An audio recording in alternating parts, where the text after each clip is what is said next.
Arsenio Hall shook up late-night television over a decade ago with his groundbreaking syndicated show and made a whole lot of money, too. Now he's searching for stars on CBS as host of the hit talent showcase Star Search. The show airs Saturday nights at 8 p.m.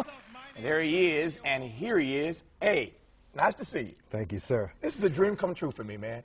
I get a chance to interview you on a TV show. We've done the radio thing. Yeah, you're right. But for the last 6-7 weeks since I've been on the air, I've been dying to talk to one person. I wanted to interview you on my set, and so I'm glad you're here. Hey, it's a dream come true for me to know that you're doing this and we still have a talking head or a black presence in the business, because there are things that you will do that no one else will do, and there are ways you will do it no one else will do it. And this is important, but I won't go into that because it'll turn into a butt-kissing session.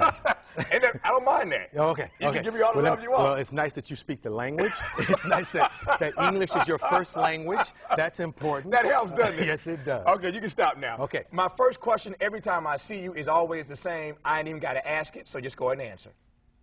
My mom. Yes. She's cool. That's all I want to know. Yeah, how your mama doing? Yeah, mama doing good, man.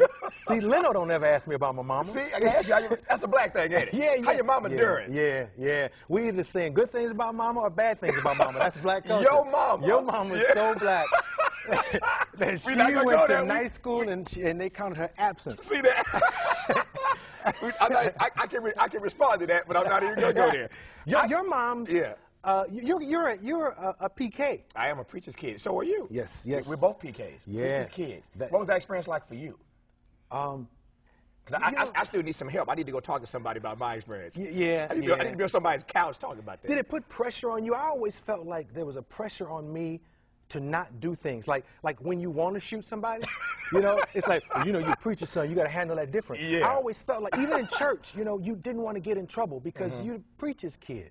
And so I wasn't good because I wanted to be. I was good because I had that pressure on me. I was like the anti-Jenna Bush. It was like I knew that because of Dad, I had to do it right. Yeah. Jenna clearly don't give a damn. My experience was this.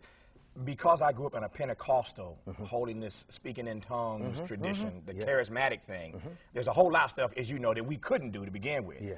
But I felt like there were certain things that I really wanted to experience. There were certain folk in the faith that didn't think that being a lawyer was honorable, that being a doctor was honorable, and I was like, y'all limited my future. So I still have an abiding faith, and I still go to my church. I'm very much involved here in L.A., but it was limiting for me in that way. But fortunately, I was able to work it out. I remember thinking that I had to wait until I was married to have sex. And you weren't supposed to, though. Yeah. And and you did. There was that pressure, though. Yeah. There was that pressure, though, because, like, everybody else is doing their thing, and you're like, God, I'm not supposed to do that. Yeah. But finally, I was a bad sinner. Yeah, well. I had to jump up and down at some point. We had that in common, so we're going to leave that alone now. Because your mama and my mama are watching, so we're going to talk about that. And my father's watching, too. Yeah, all right. I was surprised today because I didn't realize that this year makes 10 years since the show, your show, that's all I say is the show. You say the show, you know I'm talking about your show. That the show went off the air 10 years ago this year. Yeah, and I look back. Are you over it now? Yeah, I think I am. It's been 10 years, I've said The business has changed so much, and in retrospect, I can look and say I made the right move. At that time, I mean, you know the story. At that time, my agent was Michael Ovitz from CAA, the super agent. He was also Letterman's agent. He was everybody's agent. Yeah, he really was. If you were somebody, he was your agent, and he was making a deal for Letterman at that time to go to CBS, get a lot of money, and become the #1 piece of business for CBS. And I don't want to get too into the business of television, but you know how syndication works and going to Nappy and all that kind of stuff. My biggest affiliate was CBS. Even though I was Channel 13 in LA, if you go to Chicago, my power base was CBS affiliate. Because CBS had no late night program. Right, they had nothing, I was it. So me and Paramount would sell our show to CBS, and when Letterman made that move, Michael Ovitz said, this is the time to get out, I think, unless you want to try to find smaller stations like 13 or like 9 around the country and create a power base with those. But as you know, if you can have one network that is the majority of your syndicated stations, your O&Os, you're much better off, you're much more powerful. And I chose at that time to make the move. I said, okay, let's send a letter of resignation to Carrie McCluggage. And in my mind, because it ain't all a wonderful fairy tale, I was like, and what I'll do is I'll go do movies. Right. And I think probably the biggest mistake, well, the second biggest mistake I've ever made. Yeah. I'm about to ask that. You know, you set me up to ask me what the biggest you know, was. the first biggest mistake is always a woman.